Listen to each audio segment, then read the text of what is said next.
Well, Coach, back in the building and back on the field, what's it been like in practice the last couple of days after the open date? No, it's been great, man. The guys are excited. They got that energy back, right? Renewed focus, all the things you try to get it coming out of a bye week. So I think this has been our best practice since early in the season, just in terms of excitement and execution. So fired up to get them back, and they're fired up to prepare and play. Who have you thought of the competition in your room that's kind of progressed throughout the season, and who do you kind of see after this bye week kind of emerging a bit? Yeah, it's been fun to watch the young guys grow up, and the guys who are playing, elevate their game. So, obviously you got Bryce, you got Kelly, Jones, the two young guys who are kind of emerging to fight for reps.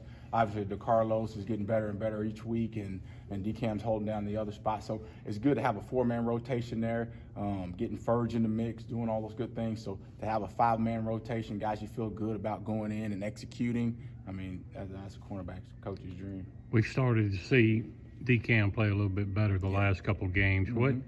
What was it the first few games that y'all kind of focused on to correct with him? I don't know so much that it was corrections. I think he had a couple things he was dealing with that helped stop him from making a few plays, and he battled through, and he just feeling a lot better going into those last 3 weeks of football that we played before the bye. And then the bye, he's feeling a lot better. So you see him moving around differently, playing more confident, being more physical, his brand of football. That's who he is. That's kind of his calling card. He's physical at the line of scrimmage. He'll come up and tackle you. He'll smother you in coverage. So now that you see him getting back to that, so it's good to see. Pass defense efficiency has not been a strong suit of the defense so far.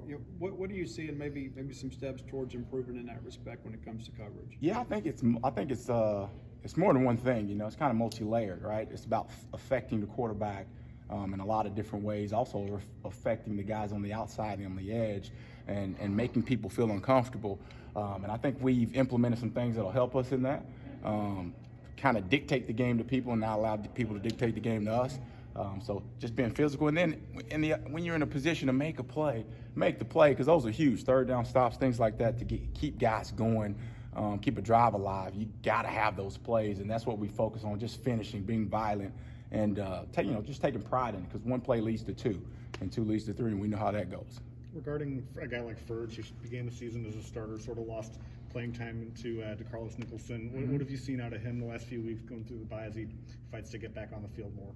Yeah, with Ferg, I love Ferg because he never complains about anything, right? And he's going to battle. I don't have to say anything to him, right? He's battled I want to say his way back, but he's always in the mix. I know I can plug and play him whenever I need to, and I know I'm going to get great reps out in practice out of him, and he's going to be ready whenever I need him. So I never worry about Ferg at all. I know you've seen a lot of Arkansas on tape now. What are your thoughts about them? Big, physical. They do a really good job. Older quarterback who's played a lot of college football in the SEC, man. So, he's going to be prepared. They're going to want to run the ball. They'll run the ball like 38 times a game. All right, there's going to be a focal point of theirs, but he's deadly with his arms. He can do it both ways. Dual threat quarterback. We got our hands full, but we're looking forward to it. We've had a week off. Our guys are hungry, so we're going to go out and fight. Steve asked you about coverage. Is it just a matter of getting repetition against a lot of different looks? Yeah, that's a lot of it. And then, getting guys comfortable in what we're doing, especially the younger guys, and building, I don't want to say the confidence, because we have a confident group, all right, but the know-how and the finish to do the things that it's going to take. You get out there in an SEC game, you can't simulate that. Right? You can't simulate the speed, the crowd, the noise, the attention to detail, and some of those things we're kind of learning on the job. So I know the second half of the season at every spot on defense will be better. 2 more.